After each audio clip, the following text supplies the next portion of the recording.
Bismillahirrahmanirrahim. Assalamualaikum warahmatullahi wabarakatuh. Ketemu lagi dengan saya Akbar Zainuddin di channel YouTube Akbar Zainuddin. Dalam rangka 100 tahun Gontor, saya akan mewawancarai dan mohon doanya bisa saya tulis 100 pengusaha alumni Gontor. Untuk episode yang pertama ini saya akan terbang ke Jogja via Zoom dengan teman baik saya, Muhammad Lutfi Yuniarto, panggilannya Iping, alumni Gontor 1991. Beliau ini luar biasa, mulai dari awal bisnis kerajinan, Mei 98 kerusuhan, hancur, lalu banting setir menjadi pengusaha tenun handmade, tapi sudah berkembang gempa, akhirnya menemukan ternyata suksesnya ada di makanan, yaitu egg roll ubi ungu. Bahasa lainnya semprong ya. Kita akan dengarkan bagaimana perjuangannya, bagaimana bisa bangkit, dan bagaimana mempertahankan sebagai market leader egg roll ubi ungu khas Yogyakarta. Kita ikuti obrolannya. Nah, Assalamualaikum, Mas Bro Iping. Waalaikumsalam Bang Akbar. Waalaikumsalam warahmatullahi wabarakatuh. Saya panggilnya Mas Iping aja ya. Siap, apa aja. Boleh. Ah, Iping itu panggilan kapan sih? Ya, panggilan waktu masih kecil. Masih Lutfi. kecil? Simbah yang manggil. Dia mungkin karena orang tua susah. Lutfi agak susah gitu terus. Fing, akhirnya Iping gitu. Oh, Mbah Nah, toh. iya. Lahir di mana? Antum ini Mas Bro. Saya Cepu. Cepu. Konsulat mana berarti? Konsulat Semarang, alhamdulillah.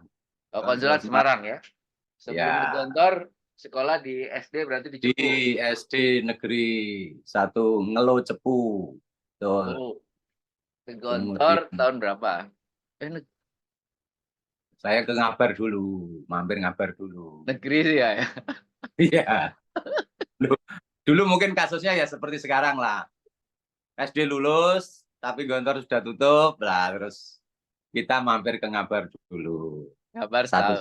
tahun, pindah ke Gontor kemudian. Gitu. Gontor. Heeh. Gontor 6 tahun. Gontor 6 tahun, alhamdulillah. Alhamdulillah 6 tahun ya. Pengalaman di Gontor pengurus apa saja? Dari Kelas Rayon 1. waktu itu ya sudah jadi apa ya, Kismurialdo Fureah. Nah, Itu di kelas berapa Santaraga ya? saya dulu. Hah? Kelas berapa ya Kismuryado Ya Fureah itu? kelas 4. Oh, kelas 4 Nah, ya? ya Oke. kelas 4 saya jadi Kismurialdo, kemudian naik kelas 5 kebetulan jadi ketua konsulat Semarang. Oke. Nah, terus diangkat jadi ke bagian olahraga OPPM. Oh, bagian olahraga OPPM. Ya, Full pusat tahunnya. lah. Ya, Pusat ya? ya di pusat. Oke. Lama di Padahal dari Gontor. sisi prestasi olahraga saya itu ya tidak ada prestasinya. Jadi ya mungkin kalau sekarang ini seperti Jose Mourinho gitu loh. Bukan Oh pemain gitu. bola profesional, tapi jadi manajer. Oh, Mungkin begitu. Mungkin. oh gitu ya. Antum nggak pernah nanya ya, staf pengasuhan itu, Ustadz itu. Ya. Kok saya diangkat jadi bagian olahraga ini pertimbangannya apa gitu? Pertimbangannya mungkin pengasuhan itu lihat saya sering di lapangan. Itu aja mungkin. Sering di lapangan. Di lapangan Padahal ngapain? Main saya itu bola. firqah olahraga hampir semuanya punya, Ustaz. Oh gitu. Maksudnya saya ikuti semuanya di Gontor itu. Oh, Takraw, saya ketua juga di Stada, sepak takraw Darussalam itu. Terus pingpong juga ikut waktu itu Sisgu, siswa Gontor. Oke. Basket ada, sepak bola ada. Pokoknya Gontor semuanya insya Allah saya ikuti semua, kecuali muajah. Kecuali belajar itu, saya insya Allah ikut semua. Oh, kebanyakan Rois lagi ya? Nah iya, padahal ya kelas Oh, samping-samping terus. Mungkin beda sama Ustadz Akbar saya ini. ya, kebanyakan Rois itu. Kayaknya itu jadi faktor penting juga kelihatannya ya, Ya, yang membentuk Mas Iping ini. Alhamdulillah. Ya semacam Bunia Roisan. Nah, Ya, Bulida Roisan. Iya, dari kelas, ya kelas ketua ketua kelas juga sama Sofan Arsat waktu kelas berapa itu? Kelas 6 apa kelas berapa? berarti ketua Kemudian kelas. ya Rois Rois kebetulan banyak Roisnya lah kalau di Firkoh itu. Oh, kelihatannya itu membentuk ya sifat jiwa kepemimpinan. Ya Alhamdulillah mungkin mungkin seperti itu mungkin Oh, pertimbangannya, salah satu pertimbangannya pengasuhan juga saya sebagai ketua kelas, ketua konsul. Nah, waktu itu terus diangkat jadi OPPN. OPPM OPPN Rois lah itu. enggak, kan masih ada yang lebih besar dari saya. Oh, Ustaz Saifuddin masih lebih Juri besar. Oh, iya. sama Ustaz Ali Akbar Simbolon.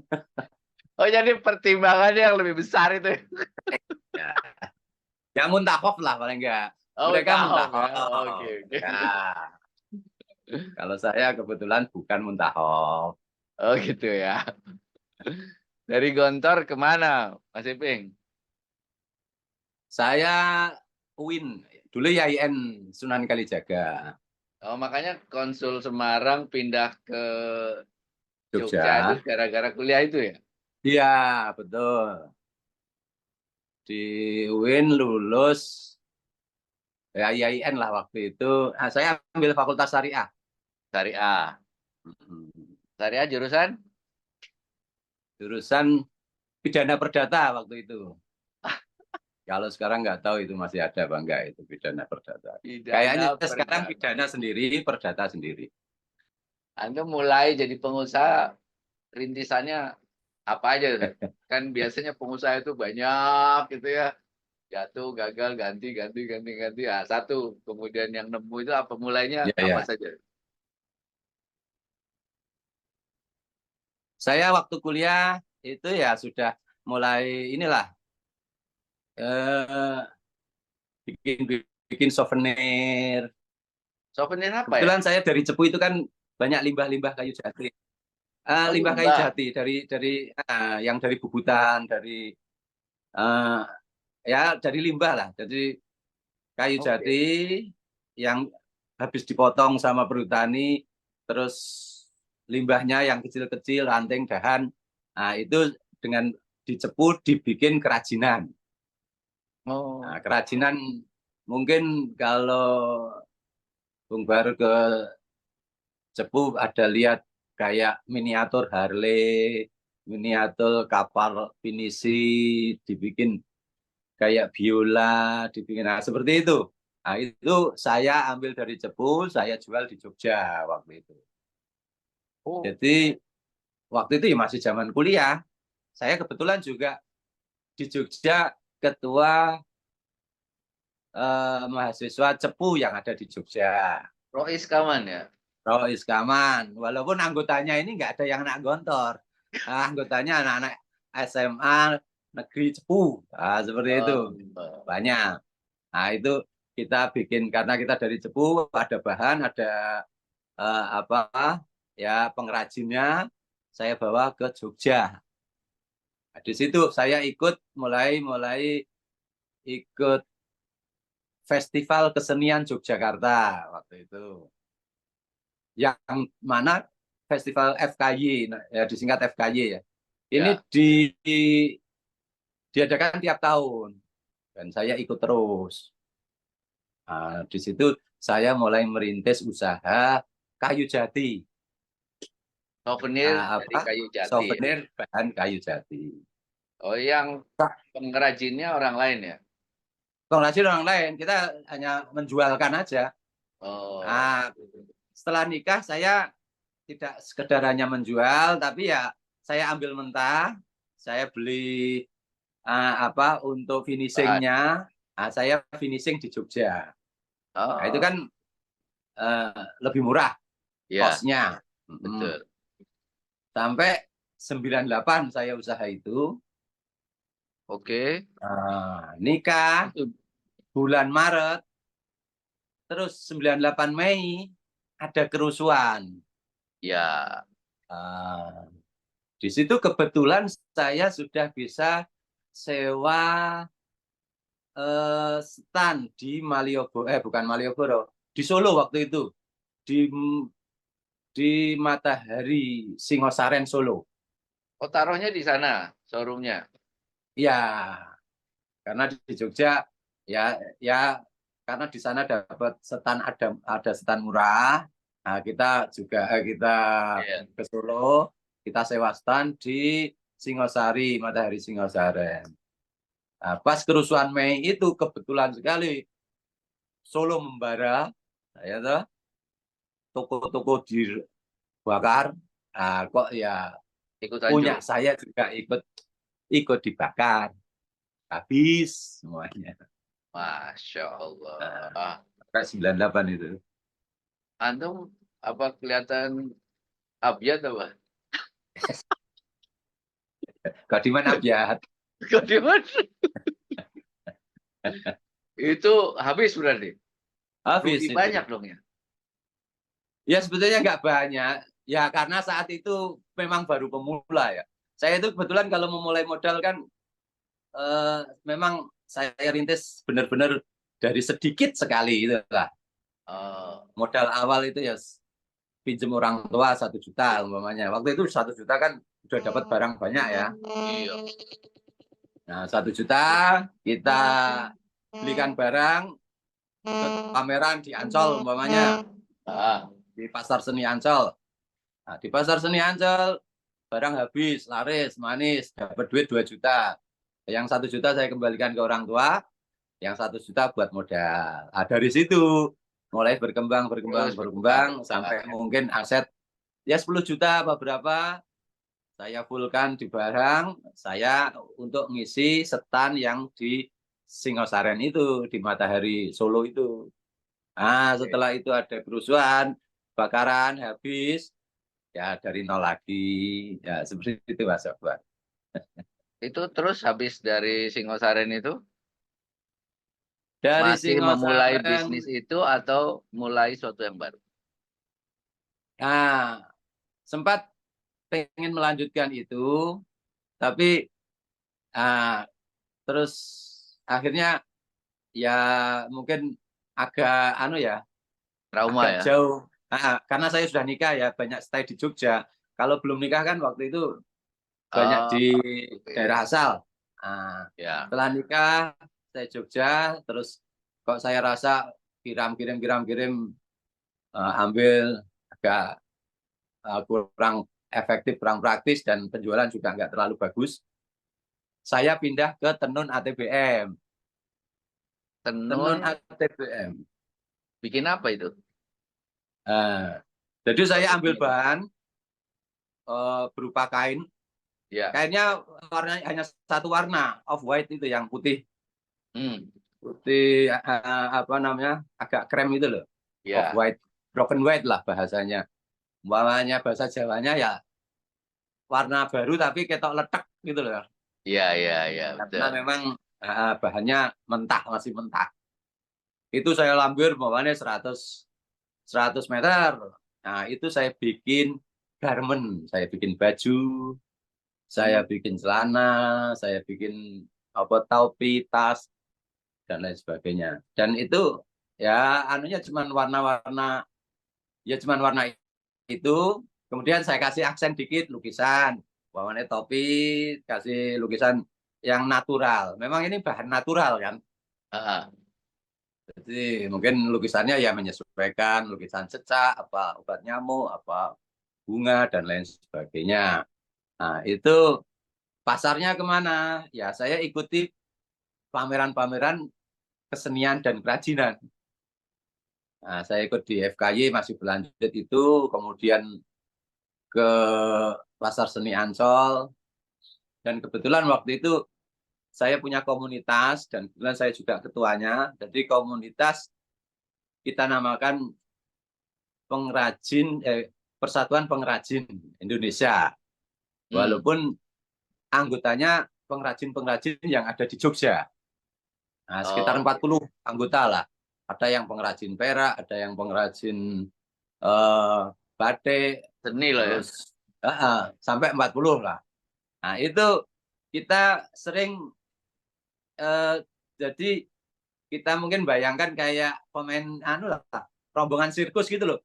Kadang kita main di Surabaya, kadang kita pameran di Mojokerto, Jombang, Bojonegoro, terus ke barat ya Jakarta, Bandung, dan lain sebagainya. Nah, seperti itu komunitas kita ini. Jadi rombongan ngedrop sana, ngedrop sini. Kita sewa, momennya kayak di Surabaya, Balai Pemuda Surabaya itu, ya berapa per harinya 1 juta. Kita sewa 10 hari, 10 juta. Nah, kita isi dengan komunitas kita 40 pengrajin. Nah, seperti itu. Dan alhamdulillah pasarnya bagus. Apalagi handmade itu orang-orang barat itu sangat senang dengan sangat apresiasi. Oh, bagus Jadi ya? ya, jadi mereka ya karena melihatnya unik ya. Ini tenun ATBM kan bikinnya handmade ya. Ya, betul. Jadi karya, terus manusia gitu kan. bagus, penjualan lumayan.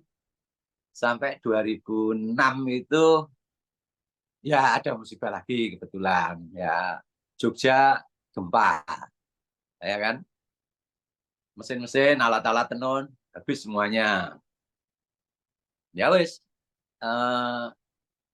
adanya gempa juga berimbas ke ekonomi yang lain, sektor yang lain ya.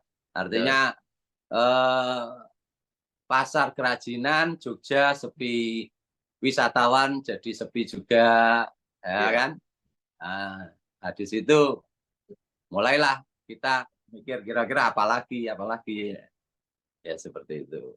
2006 Mulai 2006. Terus ya setelah itu 2006 kita break, artinya ya nggak jual kerajinan lagi lah waktu itu. ya sampai mulai egg roll kapan? 2006 sampai 2010 serabutan.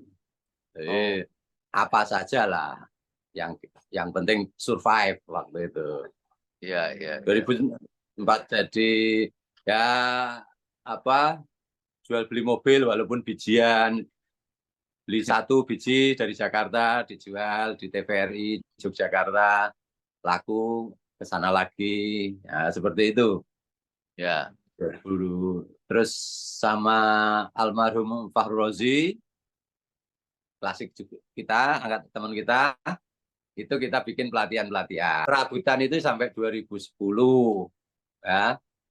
Kemudian terus istri saya juga punya sampingan waktu itu, ya bikin kue kering untuk Lebaran. Ya. Nah, di situ akhirnya mulai merambah dunia kuliner itu ya, karena tiap Lebaran istri saya mencoba survive dengan menjual kue Lebaran, nastar, kastengel. Yang kebetulan memang dia ini hobi, ya, hobi mengkliping resep-resep masakan yang ada di tabloid, majalah, koran, dan lain sebagainya. Dia clipping, dia tempelkan, dan itu sampai hari ini clippingannya sangat banyak sekali. Walaupun jarang dibuka. Jadi di clipping banyak, dijilid, dan jilitannya itu jilitan majalah, bukan kayak jilitan kita waktu jilid kelas 6 itu, bukan, kecil-kecil itu bukan. Tapi gede-gede, selembar-selembar koran gitu loh.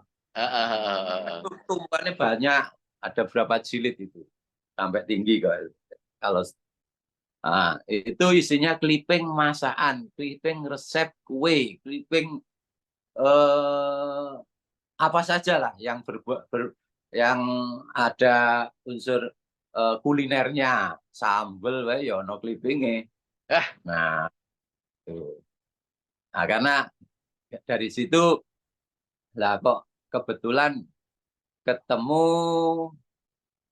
resep kue kering dari bahan ubi ungu. oke. Kue kering dari ubi ungu dicoba dijual waktu Lebaran, tanpa diduga ternyata antusiasme pasar itu luar biasa. Banyak Langsung bikin egg pesanan. roll itu. Belum, Oh, kue belum. kering dari bahan ubi ungu. Oh, kue kering. Kue apa itu? Kue kering, ya mungkin Nastar gitu. kuenya kayak ya biasa kue kering gitu, bukan nastar, ya kue kering, tapi bahannya dari ubi ungu. Oh, oke. Dipakai toples, dijual kayak kayak dijual kue-kue Lebaran itu loh, nastar, Ya. kastengel kayak gitu. Dan yang paling laris itu yang dari bahan ubi ungu. Oh, Kenapa? menarik ya. Karena mungkin lebih murah harganya, rasanya lebih ya enak rasanya. Artinya bisa disuguhke waktu Lebaran nggak mengecewakan biasa. Hmm. Nah, dari situ laris. Nah, terus setelah Lebaran kan terus mau ngapain lagi? Karena Ya, itu kan kue kering sifatnya temporer, Ustaz. betul. Iya. Hanya Lebaran, liburan, ya momen-momen tertentu lah. Ah, Natalan, tahun baru, mungkin ya seperti itu. Nah, akhirnya kepikiran kira-kira apa ya yang sepanjang masa. Kita bikin ah, sesuatu yang bisa dinikmati tidak hanya momen-momen tertentu. ya. Nah, saya kepikiran, saya kan dari Cepu ya, di Cepu itu ada namanya ledre pisang raja. Oke. Nah, bentuknya kayak ekrol, bahannya dari ledre. Bahannya dari pisang raja. Bisa. Namanya ledre. Kalau antum mungkin di Ngawi itu ada ledre pisang. Nah, itu produknya di dekat di Cepu di sana. Cepu, cepu. Ya. Oke. Nah, saya waktu itu, oh iya ya, kira-kira nek ini saya bawa ke Jogja laku nggak ya? Nah, begitu loh. Oh, itu Tapi kalau, hah? aha momennya di sana ya, ketemunya ya. Terus karena saya punya produk yang sepanjang masa tadi ya. Artinya nggak hanya support Lebaran dok gitu loh. Terus akhirnya saya coba bikin di Jogja. Waktu itu kita sendiri ya nggak tahu caranya bikinnya seperti apa. Hmm. Istri saya juga nggak tahu cara bikin itu tadi ledre dari pisang raja itu seperti apa. Kebetulan pengen lihat proses produksinya, itu ya nggak boleh Oh, karena memang masih terlalu anu ya tradisional sekali dan tradisional ya. ada yang masih keyakinan ini rahasia perusahaan, begitulah ya. Oke. Nah, saya tidak boleh lihat prosesnya, tapi ya karena kita memang orang ya punya tekad ya, piye carane supaya aku iso ngawe, bisa buat. Ah, sekarang mungkin nggak terlalu sulit ternyata. Waktu itu ya iseng-iseng klik di Google Ya. resep roll. Ah, itu udah keluar Ah, ternyata sekarang. Maka dari itu saya terus mikir, lah ngapain orang-orang itu kok ya menyembunyikan resepnya, menyembunyikan cara membikinnya. Sementara saya hanya sekedar sekali klik klik. gitu aja udah keluar semuanya. Mau caranya, mau resepnya, itu ada semuanya. Oh, berarti ya mungkin lebih mudah sekarang dapat Ya. informasi caranya, resepnya. Lah, di situ saya coba bikin di sini di Jogja. Tahun berapa itu mulainya? Ya, Desember 2010. 2010 itu ya. Nah, Oke. itu saya mulai bikin egg roll. dari bahan ubi ungu. Kenapa ubi ungu? Ya Kenapa? karena kita teringat waktu bikin kue kering saat Lebaran itu laris. Gitu ya. Oh, pengalaman Nah, itu ya. pengalaman itu laris. Oh ternyata ubi ini menarik kalau kita bikin sesuatu yang lain, gitu ya. Tidak hanya sekedar direbus, apa digawe ceriping, apa digawe geduk, itu ternyata bisa lebih dari itu kalau kita bikin lebih menarik lagi. Ternyata saya kombinasi dengan dengan eh, apa bahan komposisi ekrol itu kok ya masuk. Nah, gitu lah Hmm. rasanya ya renyah, enak dan ternyata ya karena ubi ungunya ini tadi ya ada nilai plusnya lah ubi ungu ini. Manis Kalau rasanya, ya kan? ah, Lebih manis daripada ubi biasa. Gitu, nyobain resepnya itu Ustaz. berapa lama? Perlu bertapa dulu nggak itu? 7 hari 7 malam, Ustaz. 7 hari 7 malam. Loh iya, ngalah-ngalahi. Kalau kemarin saya bilang Candi Boko itu, Bandung Bondowoso, Aduh, bikin Prambanan Bondowoso. itu 1 hari 1 malam, ya itu Ya. jadi candi. Nah, Iya. ekrol ini kita bikin 7 hari 7 malam. Apa enggak kesaktiannya 7 kali lipat daripada Bandung? Ya itu cuman intermezzonya gitu lah. Wah, itu Eh, gimana nyobainnya itu? di garasi rumah waktu itu. Oke. Jadi Gagal beberapa kali. lu otomatis. Ya disitulah eh, mental kita itu diuji. 7 hari 1 hari umpamanya kita sudah Ah, punya resep ya, kita sudah, ya. tapi kita belum tahu caranya. Nah, tapi kita sudah ada panduannya di Google, Oke. maupun di YouTube, panduannya Ya. bikin. Kan di situ ada yang dari pakai cetakan, pakai sumpit, ada yang digulung pakai tangan, ada yang pakai mesin. Lah kita Oh, cocok macam-macam dengan ya. macam-macam. Panduannya pakai cetakan, gulung. Ya mungkin pertama dari sisi adonan nggak Belum nggak pas. semuanya langsung bisa kan. Ya. Kita idealnya namanya egrol ubi ungu, kita perbanyak ubinya. Hmm. Ya, dengan komposisi persis seperti yang ada di eh, internet, Paduan. terus kita tambahi lebih banyak ubi. Ternyata karakternya beda. Ubi ungu ini cenderung lembut ya, waktu masih panas. Belenyek gitu loh, apa bahasanya Ah. itu. Digulung susah, ya, digulung Oh. susah.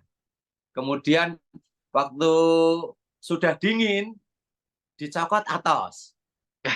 Nah, itu kalau terlalu banyak ubinya. Iya, iya, iya, Hmm. iya, iya. Nah, itu percobaan pertama seperti itu. Dan kerasnya minta ampun kalau udah dingin, kalau terlalu banyak ubinya. Terus Oh, kita kurangi ubinya, kita perbanyak tepung. hmm. Enak, renyah, tapi aroma ubinya nggak keluar. Ya Hilang. kan? Ya, betul. Nah, padahal judulnya ekrol ubi Di ungu. umum. Kemudian ya sampai dapat komposisi yang pas, sudah pas, enak, renyah. Ternyata bentuknya terlalu panjang atau terlalu pendek, gulungnya kurang rapet. Nah, itu sampai 7 hari 7 malam sampai itu. Di garasi rumah saya masih masih ingat itu karena memang ya nggak punya kegiatan yang lain kecuali untuk bagaimana melahirkan bayi yang namanya ekrol ubi ungu ini, ya memang saya Serius banget ya. serius di situ. Fokus lah di situnya. Fokus ya. Sama Sampai istri, berdua itu. iya sama Mbak. istri. Sampai mendapatkan komposisi yang pas. Ah. Itu ya kita kita cobakan ke tetangga. Ya Hmm. mungkin tetangga ya akan bilang, wah enak, anu karena pekebo. Nah, Ya. ternyata komposisi yang pas ekrol itu dinyatakan enak dan tidak itu testernya nggak jauh-jauh saya.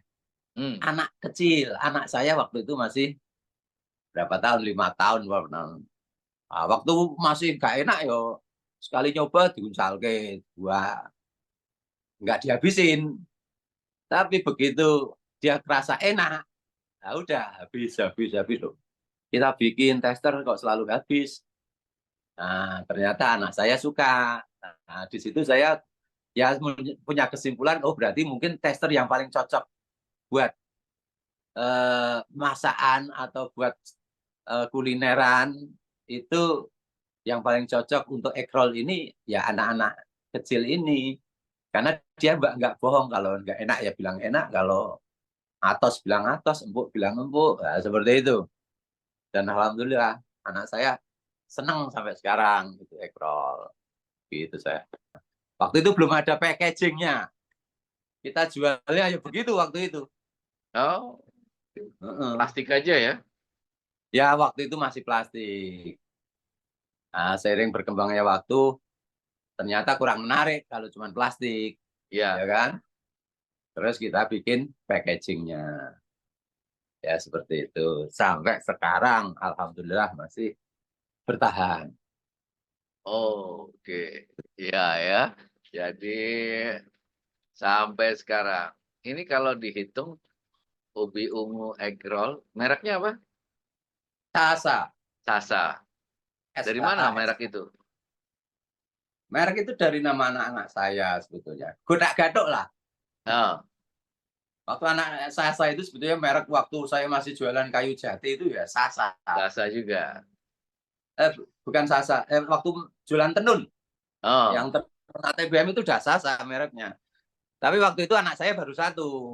Kebetulan ya. nama anak saya yang pertama itu Sahira Sajadia, disingkat Sasa. Oh, oke. Ya Alhamdulillah. Terus punya anak lagi, Putri Sakira Lutfia, Afrah Sakira Lutfia ya. Ambil S-nya juga. Nah, Oh, oke. jadi Sahira Sakira. Ya, ya, ya. Terus anak lagi, putra laki-laki, namanya Mikael Aga Farsen. Nah, saya ambil aganya atau A-nya belakang itu A. Oh, Sasa, jadi Tahira, Sakira, dan Aga. emang Ya, anak-anak itu pokoknya, yang membuat kita berjuang ya, nah ya itu. Pak. Masih memotivasi kita lah. Lebih semangat. Betul, betul. Nah, seperti itu. Jadi egg roll ibu ungu ini masih pingin ini yang pertama kali bikin. Ya, saya nggak bisa mengeklaim pertama kali.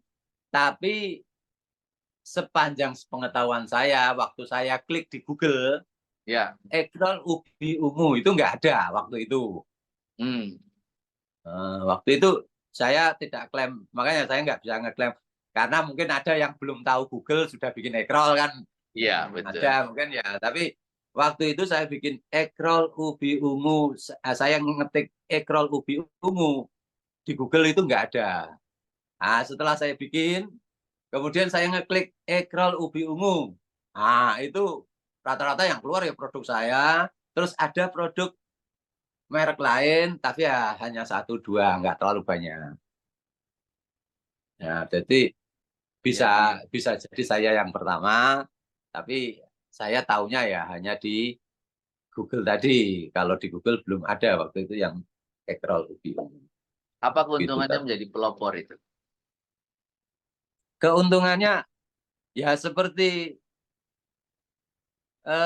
kita diajari al-fadlul muqtadi wa in ahsanal muqtadi. Ya, di Gontor kita dapat pelajaran itu ya. Artinya saya merasa yang pertama ini ya akan lebih diutamakan oleh para customer ya. Ah, Jadi tetap kita menjadi yang pemain utamanya karena kita pertama. Walaupun sekarang ada pesaing-pesaing yang packagingnya lebih bagus, varian rasanya lebih banyak, tapi ternyata sifatnya sepengetahuan saya loh ini, sifatnya mereka itu customer yang beli barang-barang baru-baru tadi, yang muktadinya tadi, yang pengikut-pengikut saya ini, ya saya merasa mereka hanya coba-coba untuk merasakan yang rasa keju seperti apa, yang rasa ubi cilembu seperti apa, yang toh pada akhirnya ya akhirnya kembali ke kita lagi. Ya, begitu. Karena memang pandangan pertama itu tidak bisa menipu saya. Begitu dia klik di pandangan pertama, itu selanjutnya kok ya terus ke mandel-mandel ya, itu loh yang rata-rata dalam kehidupan itu seperti itu. Nah, ngono saya. 3 bulan setelah saya membuat ekral, itu kompetitor itu mulai tumbuh, mulai banyak. Jadi saya di toko oleh-oleh, misalnya kalau di toko oleh-oleh di bakpia sepanjang Jogja itu, mungkin awal-awal 1 bulan pertama itu yang terpajang hanya ekrol ubi ungu sasa, ya. Tapi 2 bulan sudah ada ekrol ubi ungu akbar, ekrol ubi ungu simbolon, ekrol ubi udah mulai ada saingannya udah mulai, ya. Nah, itu bisa mereka itu setelah saya amati ya ternyata tidak bertahan lama. Setahun berikutnya yang umpamanya 4 ekrol yang dipajang di tempat oleh-oleh bakpia ini 3 bulan baru sudah mati satu dan sekarang kembali ke ekrol sasa lagi. Nah, gitu loh. Artinya dari yang pertama sasa, di pertengahan ada 5 varian merek, terus di terakhir-terakhir itu ternyata ya balinya ke sasa lagi. Nah, makanya saya tadi Al-Fadlul Muqtadi wa Nafsalan Muqtadi. Mungkin konteksnya itu loh yang saya lihat di tempat-tempat oleh-oleh seperti itu. Nah, begitu saya. Kan produksi sudah waktu itu ya, sudah ketemu lah. Ya. Nah, ini distribusi pemasarannya waktu itu gimana mulainya? Ya, Orang belum itu tahu. salah satu ya. Nah, itu salah satu keuntungan yang utama tadi ya, yang pertama itu ya. Di saat kita membuat produk baru ya, dan disukai pasar, itu tidak butuh waktu lama untuk kita memasarkan. Karena apa? Karena yang awalnya konsumen itu pada datang terus pengen ikut-ikut memasarkan, menjadi reseller. Nah, itu banyak sekali. Umpamanya awal mulanya tetap kita door to door. Istri jemput anak sekolah SD, bawa ekrol, tawarkan ke sesama wali santri, wali murid. Saya Pak Jamu, saya tawarkan ke rekan-rekan marhalah, gitu. Terus waktu pengajian dibawa, tawarkan jamaah pengajian, kumpul PKK, ya dibawa, tawarkan ke. Ternyata di saat kita tawarkan itu mereka merasakan dan cocok, dan itu yang pertama, artinya belum ada ekrol sebelumnya di Jogja yang rasa ubi ungu. Nah, mereka antusias. Nah, dari antusiasme ini ya boomingnya cepet banget. Gitu. 2010 Desember, anggaplah 2011 saya launching ekrol ini. Nah, 2013 itu ya hampir sudah waktu itu hampir seluruh tempat-tempat oleh-oleh yang ada di Jogja itu majang ekrol. Begitu. Nah, yang mendistribusikan ke toko oleh-oleh itu siapa? Antum sendiri atau gimana? Kita sendiri pertamanya. Oh Jadi gitu, satu persatu datengin.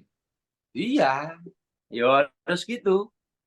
kita produksi sendiri, kita masukkan ke toko sendiri, sampai di toko ya tidak langsung dibayar, titip dulu sampai laku barangnya, baru kita kirim yang kedua, dia lagi bayar yang pertama. Begitu. Oh, Jadi sampai modalnya laku. double-double. Oh, jadi pembuatnya, pendistribusi, penagih juga. Iya. Terus, oke, semuanya. Tapi itu tidak berjalan lama. Karena ya paling baru dapat 5 toko yang dekat-dekat sini aja. Kemudian orang tua murid yang pengen ikut jualkan, guru, pegawai, atau teman-teman marhalah yang juga ikut pengen jualkan, itu datang ke rumah, terus ya akhirnya kita titip ke mereka untuk jadi reseller kan. Nah, terus kita hanya Oke. fokus di produksi. Nah, itu nggak Oh, berjalan lama.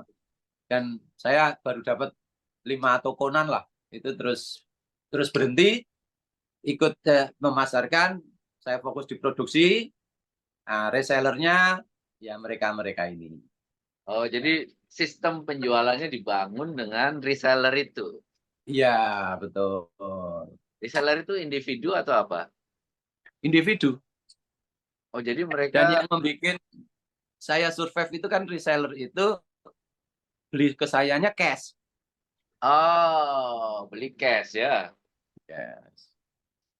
Beli cash, mereka nitip ke toko, itu ya nitip toh, jadi kongsinasi apa-apa itulah istilah-istilahnya itu. Ya, Setelah kemudian membangun sistem ya, reseller oke. itu mereka bayar cash, terus kemudian mereka yang menyalurkan lagi lah ke mana-mana gitu ya berarti ya. Ke toko-toko ya. Sampai sekarang Alhamdulillah sampai sekarang ada berapa reseller yang sekarang ada itu? banyak kalau reseller. Banyak itu berapa? Eh, ya kalau dulu banyak, sekarang setelah pandemi ini ya mungkin eh, ada 15-an lah, 15 sampai 20. 15 sampai 20 seluruh Indonesia. Reseller itu ya hanya untuk sini-sini aja. Umpamanya saya ya beberapa lah, paling kirim ke reseller yang di Solo, Semarang. Nah, itu beberapa kali ya, istilahnya mungkin sebulan sekali, 2 bulan sekali seperti itu. Tapi kebanyakan reseller ini di Jogja. Itu mereka untuk menjual lagi berarti ya. Iya, dijual lagi. Ya, diingat bahwa Jogja sebagai kota wisata ada ribuan toko oleh-oleh. Nah iya, itu 15 tuh cukup untuk memenuhi ribuan. Loh, ya cukup. Karena ada satu orang, Mbak Mane, yang bisa setor ke hampir 100 toko satu ini ya. Oh, Eh, oke. jadi dia akhirnya ya tiap hari harus keliling. Ini daerah sepanjang jalan Jogja Solo. Nah, Ya, itu ada beberapa toko, ya kan? Dia ya. masuki. Ya, maksud saya ribuan itu secara garis besarnya. Tapi rata-rata yang para Oh, utama reseller lah itu ya. masuk ke toko yang sudah punya nama, yang Ya, ada kerjasama dengan bis, travel travel. ya. Di situ sirkulasinya lebih cepat. Hmm. Memang kalau yang kecil-kecil, ya kadang nggak, lah sirkulasinya kurang cepat lah. Gitu. Oke. Karena ini berarti makanan oleh-oleh ya berarti ya. Iya, tuh. Jadi yang beli banyaknya wisatawan. Iya, memang marketnya ya wisatawan. Marketnya wisatawan. Wisatawan.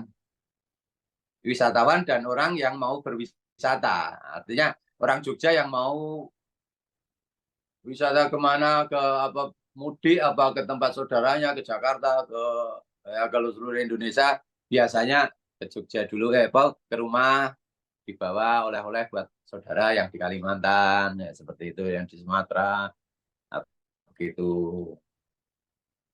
Oke. Sekarang agak sedikit flashback ini. Antum ini kan udah beberapa kali nih Nggih. jatuh bangun. Yang paling antum merasa paling jatuh paling sampai dasar banget, bahkan sampai minus banget tuh kapan, Mas Bro itu? Sampai minus banget itu ya kadang ya sebetulnya anu ya, ini tentang sudut pandang aja ya. Oh, Artinya iya, saya tidak pernah merasakan sampai sedemikian itu. Karena ya kejatuhan itu mungkin di satu sisi ada yang menganggap saya itu down, tapi di sisi lain ya sebetulnya menurut saya ini hanya proses perjalanan saja ya, ah, tentang hidup saya, tentang usaha saya. Jadi seperti waktu saya terbakar dan saya ada di situ. ah, Toko saya dibakar, masa. Tapi ya sedih saat itu manusiawi. Setelah pulang ke Jogja, itu di posisinya di Solo. Setelah pulang ke Jogja, ya happy lagi, udah biasa. Ya seperti melewati ya salah satu inilah, umpamanya kita mengadakan challenge itu ya melewati salah satu fase harusnya seperti ini. Cuman begitu aja. Itu kalau saya ya. hmm, Artinya nggak terlalu membekas banget itu enggak. Ya cuman untuk bahan obrolan waktu anak-anak lah waktu itu. Tapi dari sisi saya sendiri ya biasa lah itu sunatullah. Gitu lah. Iya loh. oh, ini kan nggak mudah ini membentuk sikap mental seperti itu. Antum dapetnya dari Hmm. mana itu, Mas Bro? Tuh, kita kan belajar juga tuh di pondok Ah, dari tentang mana? ya iya tuh. Nah, apa yang Loh, iya. Jadi pelajaran ibaratnya begini apa? lah. Pelajarannya kita belajar tentang ada istilah maso ibu kaumin indah kaumin fawaidun. Nah, ya itu Oh, kan oke. musibah bagi sebuah kaum mungkin bisa jadi itu berkah bagi kaum yang lain. Ya kan begitu ya. Nah, Di saat saya punya musibah, ada yang mendapatkan berkah, itu sudah sunatullah menurut saya. Dan begitu juga kebalikannya. Kadang saya juga dapat rezeki dari musibah orang lain. Nah, itu sebuah ya ya spring perjalanan yang memang biasalah kita lewati itu dan memang harus seperti itu. Saya kayak pandemi ya kurang nah, apa kita, tapi berpikir bahwa ini tidak terjadi hanya pada diri saya itu ya sangat ya itu mindset saya terus akhirnya malah biasa seperti ini karena apa yang lebih dari saya. Nah, kan akhirnya kita memandangnya akan selalu begitu tuh. Yang lebih dari saya menguatkan anak saya, istri saya menghadapi seperti ini ya cuman nasihat-nasihat seperti itu. Yang lebih dari kita ini lebih banyak. Yang kurang dari kita lebih banyak. Kalau toh sekarang Jogja tidak ada wisatawan, kita tidak produksi, itu akhirnya kan kita memang nggak produksi. ah, Dari karyawan saya sebelum pandemi 25, hmm, ya, sekarang hanya tinggal 9 setelah pandemi ini. Ya harus kita terima karena memang kalau toh sekarang masih 25 dengan kondisi yang belum stabil 100%, kita juga susah juga tuh mau gajinya. betul. Ya, toh. Sementara saya kebetulan ya apa yang kita pelajari lah, karyawan haknya setiap minggu harus setiap Sabtu laku apa enggak laku ya harus kita Harus gajian. bayar. Iya, begitu. Dan sampai hari ini alhamdulillah bisa bertahan 9 dan itu uh, ternyata Allah memang saya dikasih 9 karena kapasitas produksi yang keluar itu ya segitu gitu loh. Ah, Setelah pandemi ini kan belum Belum Ya pulih belum benar, Pak. 100% pulih lah. Iya, Iya, sehingga saya tidak harus kalau dulu kan kadang kita masuk, kadang libur karena stok membludak, banyak stok, sementara permintaan kurang. Nah, sekarang mungkin kecil-kecilan, stok cuma bisa bikin 300 box, ya kita bikin 300 box. Nah, itu bisa rutin masuk karyawan ini. Di saat karyawan rutin masuk kan otomatis ya terbantu juga perekonomian keluarganya. iya, iya. Gitu. Saya. Nah, dari pondok, fakultas syariah, antum ngerasa nggak sih itu nilai-nilai pondok itu membentuk antum untuk menjadi pengusaha? Ya sangat merasa sekali. Apa nilai-nilai apa Ya, itu? nilai kemandirian. Terutama Ya, itu ya. iya, anggaplah waktu di pondok mungkin kalau dibandingkan dengan orang anak-anak di luar, kalau saya sekolah di luar, itu di pondok kita sudah tahu merek sabun yang dari yang paling murah, yang mahal, merek-mereknya apa aja, Hing, kalau mungkin di luar itu, dari situ kan kita belajar, oh yang murah ini, yang mahal ini, ya kan begitu ya. Oh ya, Oke. artinya kita sudah diajari di situ, untuk mencuci sendiri, hanger untuk di situ kemandirian yang walaupun mungkin tanpa sadar ternyata manfaatnya gede di luar. Di luar anak SMA ya bukan membandingkan dengan yang kurang ya. Cuman anak-anak yang di luar ini hal-hal begitu mungkin kurang peduli. Yang Ya, tahunya semuanya orang tua, masuk mesin cuci ya dia disuruh beli sabun ya harus dikasih tahu ini sabunnya merek ini harganya sekian. Kalau kita mungkin udah tahu nanti ada uang kembalian sekian. Nah, di situ yang saya membekas sekali ya dari kemandirian Gontor kita dapat, kemudian ya apa ya filosofinya Jarib Walahid Takun Arifan gitu, saya harus selalu kreatif ya. mencoba. Iya, harus kreatif. Syarif. Iya, ternyata di saat saya hanya Jarib sekali membuat gagal, tidak harus putus asa, harus bikin lagi, bikin lagi, bikin lagi, begitu. Sehingga sampai dapat komposisi yang pas. Nah, Karena ternyata aktivitas-aktivitas di luar itu membentuk kepribadian kita ya. alhamdulillah. Iya, Sengaja iya. atau nggak sengaja ya. Sepak Ya, takraw. emang Bukan sepak takraw aja yang penting ya. iya. Saya. Ya, Ternyata punya banyak teman itu juga membantu waktu kita keluar di luar kan. iya. Artinya saya ikut seluruh kegiatan olahraga, mungkin semua klub saya punya. Terus keterampilan yo ikut, ada merangkai janur, buat limun, buat ya itu ikut saya. Iya toh. Dan Iya, itu saya kenal dengan eh, yang umpamanya yang aktif di sini saya kenal, yang aktif di sana saya kenal. Nah, banyak teman itu membuat ya di luar apa punya membekas sekali, masih masih masih pada ingat waktu di luar.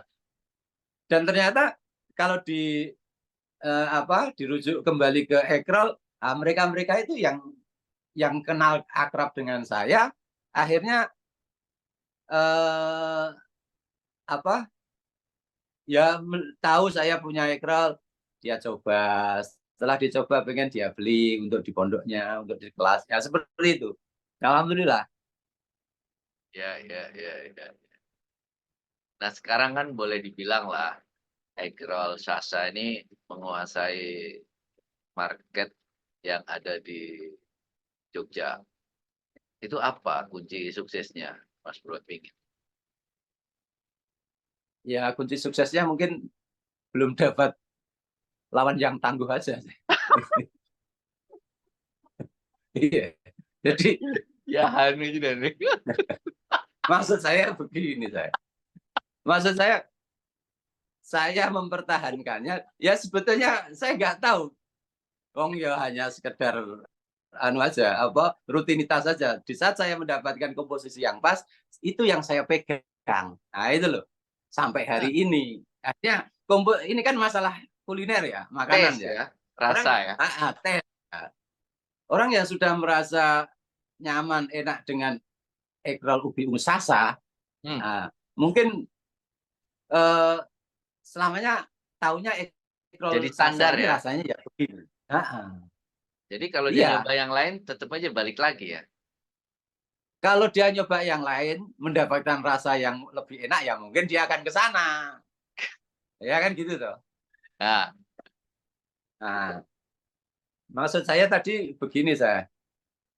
Bikin egg roll kan ada proses ya. ya. Nah, sementara kompetitor-kompetitor yang sudah saya temui, yang majang di sesama di toko-toko oleh-oleh, itu mungkin hanya sekedar membuat, ya, hanya sekedar ikut-ikutan, ya toh. Dia tidak ada visi ke depannya seperti apa. Yang booming ini ya saya bikin ini. Akhirnya dia nggak punya standar rasa, standar apa kualitas, ya. Sehingga di saat kondisi semuanya rame, itu dia ikut rame. Tapi di saat semuanya sepi, dia tidak punya ketahanan di situ. Oke. Ya toh. Ya, ya. Saya merasa kompetitor ini sebetulnya dia kadang punya rasa lebih bagus, lebih enak, lebih enak. Tapi di saat semuanya ramai, oke, nggak masalah. Bagaimana mensikapi di saat semuanya sepi? Nah, yang tidak dipunyai oleh eh, muktadi pengikut-pengikut itu kadang di situ. Di sepi pun, ya kalau memang kita sudah tune in on in di ekrol, ya kita coba istiqomah di situ. Nah, Hmm. alhamdulillah mungkin kunci saya di situ. Di saat sepi ya, saya berpikir piye carane ekrol iki kembali bangkit, kembali Ya. rame. Ya, kan begitu ya. Hmm. Nah, itulah saya evaluasi fokus ekrol bagaimana mengembangkan. Terus saya mengevaluasi keadaan seperti ini dengan ganti usaha, atau ganti produk, Ya. atau ganti rasa. Berarti enggak. Ya, berarti ya, Oh, kita masih fokusnya di situ. Gitu pertama saya. rasa yang harus ini, kedua konsisten ya, fokus ya. Ya, iya, iya. Emang ada godaan gitu, pindah ke bisnis lain? Sampai hari ini belum. Oh, Dan belum. saya masih merasa ekrol ini masih belum apa-apa. Ini ekrol ini masih terkenal hanya di kalangan anak-anak pondok aja karena tiap tiap tahun udah dari 2013, 2012 sudah apa mereka rihlah iktisodiyah ke sini, ya toh. Studi tour ya, ekonomi itu ke sana ya. Rihlah itu ya. Sekarang tidak hanya Gontor, pondok-pondok cabang, pondok alumni kemarin dari produk apa Hidayah Nurul Hidayah Riau itu juga ke sini 4 bis. Artinya ya memang dari pondok ke pondok Ekrol punya nama lah. Tapi Oh, oh. masih jauh dari panggang panggang dari Wabi. Artinya masih banyak yang belum tahu. Network Eh berarti itu juga bah, penting ya. iya, Yogyakarta sendiri pun masih banyak yang belum tahu Ekrol ada. Ada Ekrol, ya. Itu masih banyak yang belum tahu. Kalau mungkin sudah banyak ya otomatis saya harus menambah karyawan. Saya bagaimanapun juga saya nanti harus berpikiran tentang produk industri apa pakai mesin dan lain sebagainya. Kayak bakpia. Impian antum itu eggroll ke depan emang seperti apa? Ubi ungu, Harapan dahsyat. saya sebetulnya sederhana saja.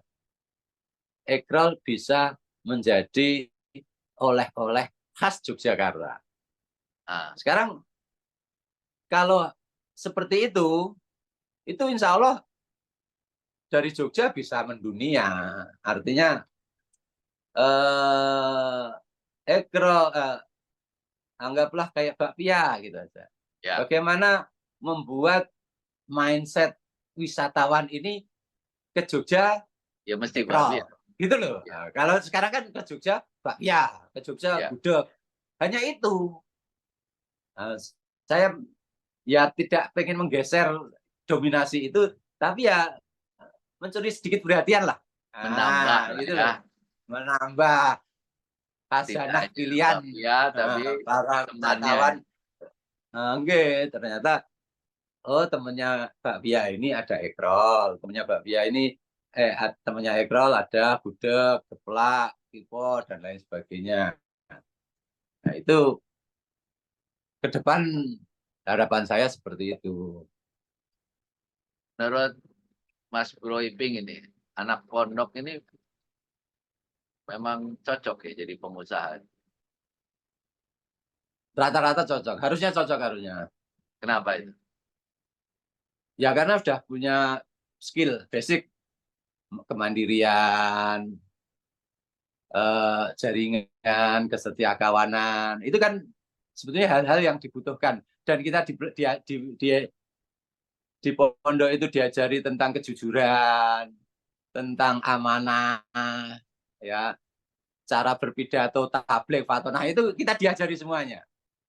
Itu ilmu-ilmu basic usaha menurut saya. Oh, Dan kalau urusan masalah apa manajemen cash flow, itu bisa diajari di setelah keluar. gampang. Itu teknis ya. Teknis. Tapi yang menjiwai wirausahawan kan harusnya seperti itu tadi ya. Orang Ya. yang jujur, tepat waktu. Anak-anak kan diajari tepat waktu. Ah, Kenapa dalam usaha kadang ya ada pesanan Selasa jadi, Rebo belum jadi, padahal Selasa harus dibawa. Itu sebetulnya apa yang kita pelajari di pondok itu yang membuat apa kalau toh anak pondok jadi wirausahawan itu sudah punya modal, gitu loh. ada modal dasarnya ya, Modal dasarnya itu ya itu tepat waktu, istiqomah, kayak gitu toh, disiplin. Ya. amanah. Heeh. Kalau manajemen terus keuangan, ya itu teknis itu bisa belajar sambil jalan. Ya, ya, ya, ya. Jadi terakhir ini, Mas Bro, ini kalau pesan buat para alumni ini, kalau mereka pengen jadi pengusaha, apa yang mesti mereka siapkan, apa yang mesti mereka lakukan, apa yang mesti mereka pikirkan. Hmm. Ya sajane aku ya nggak tahu juga ya. Artinya gini loh. Saya itu tiap waktu usaha itu berangkat dari keyakinan ya. Keyakinan Yakin, oke. yakin produk saya akan laku. Kira-kira apa ya? Terus ketemu ekrol. Saya yakin bahwa ekrol ini insya Allah laris karena bahan ubi ungu. Ya, waktu itu Hmm. belum ada. Saya nggak takut. Tiap tahun tamu berapa bis datang ke tempat saya untuk belajar membuat ekrol. Oh, Apa nggak takut nanti dijiplak? Loh, ya silakan saja. Saya malah lebih senang bisa menginspirasi mereka-mereka untuk berwirausaha. Kan begitu ya? ya, Nah, karena saya yakin ini booming. Nah, dari keyakinan ini, umpamanya saya udah yakin ekrol ini mau sukses, mau booming, saya kerjakan. Ya toh? yakin, Tidak hanya berhenti di kerjakan, yakin. Ya toh? Action. Kita action ya. setelah yakin saya kerjakan. Bagaimanapun juga. Ekrol, loh, kan kamu nggak bisa. Otomatis dari situ kita cari caranya. Biar caranya Hmm. keyakinan saya ini terlaksana. Ya toh, tidak hanya menghayal, oh yakin tok. Wis Pak rezeki ana sing bagi Gusti Allah mau adil. Sudah ada apa sudah ada takaran masing-masing. Nah, seperti itu kalau hanya berhenti di yakin Yakin. tok ya nggak dapet. Harus action. Actionnya apa? Ya apa yang kamu yakini tadi, kamu cari solusinya, kamu cari jalan keluarnya. Piye? Ya kan gitu toh. Oke. Kalau belum tahu Ah, belajar gitu ya. iya, iya. Terus kita kerjakan, terakhir lihat hasilnya, evaluasi. Saya Ah, begitu. Saya yakin ekrol bagus, saya laksanakan. Setelah jadi ekrol, saya lempar di pasar. Di saat saya lempar di pasar, kok kurang menarik. Nah, saya evaluasi. Oh, apanya kira-kira? Oh, packagingnya kurang menarik. Saya bikin packaging. Lebih bagus lagi lempar pasar. Kurang menarik. Kok respon menurun apa kurang? Tarik, kita evaluasi lagi. Oh, apa kira-kira lokasi kurang representasi, kurang strategis, pindah lokasi, lempar pasar lagi, sampai seterusnya. Oh, mungkin harganya kemahalan, kita turunkan harga. Rasanya kemanisan, kita kurangi gula. Keasinan, kita kurangi garam atau tambah dan lain sebagainya. Itu namanya evaluasi. Nah, evaluasi itu ya harus panjang masa, tidak hanya berhenti cukup sama ya. sampai di sini puas. Nah, seperti itu. Jadi nggak sulit sebetulnya. Nah, Man jadi nggak sulit. tadi. Tapi kan ada yang berani, ada yang nggak berani. Dari Mm-mm. mana tumbuhnya itu keberanian? Ya, makanya keberanian itu tidak tumbuh dengan begitu saja. Tapi Oh, dari diri kita sendiri pun harus menciptakan sebuah kebiasaan. Habit kita yang positif, habit sebagai seorang pengusaha itu harus berperilaku seperti apa, kan begitu saya. oh, Sehingga di saat kita sudah membiasakan diri berperilaku, artinya begini, saya waktu kuliah, saya coba bikin kerajinan, walaupun tidak saya jual, ya. ya. Saya kasih ke teman, souvenir. Dulu saya bikin gantungan kunci yang kecil-kecil, terus dicelupkan melamin dari kayu, dipotong miring-miring, ditulisi nama, bintang Libra, bintang Gemini, dan lain sebagainya, kasih orang. Nah, itu adalah kebiasaan wirausahawan. Hmm. Artinya, dia bikin sesuatu, dia jual, dia kasih ke orang untuk dinilai. Ini produk layak jual apa enggak? Ini bagus apa enggak? Nah, seperti itu. Ini yang harus kita bangun sejak dini.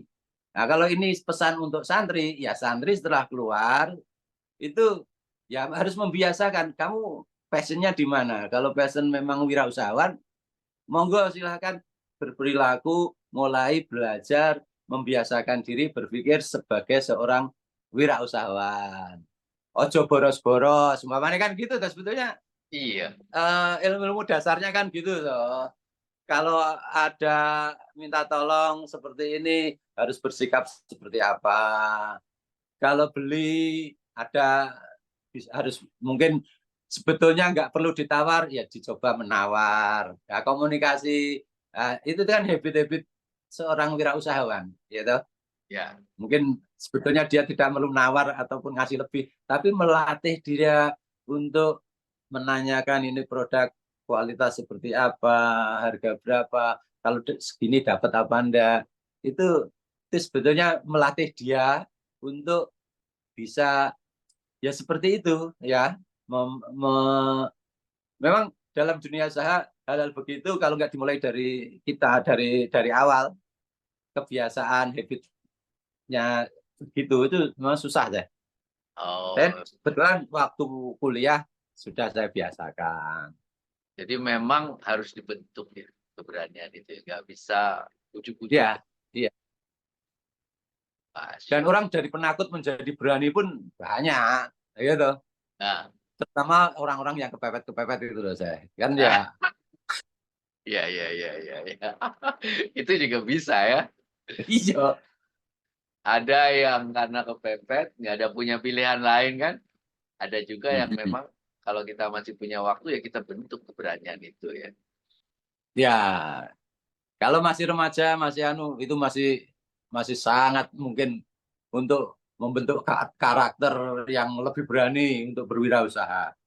Oh, Kadang sudah menginjak, kadang saya umpamanya, saya dapat ekrol sudah anak sudah 3 ya, artinya satu sudah di pondok, 2 masih kecil-kecil waktu itu.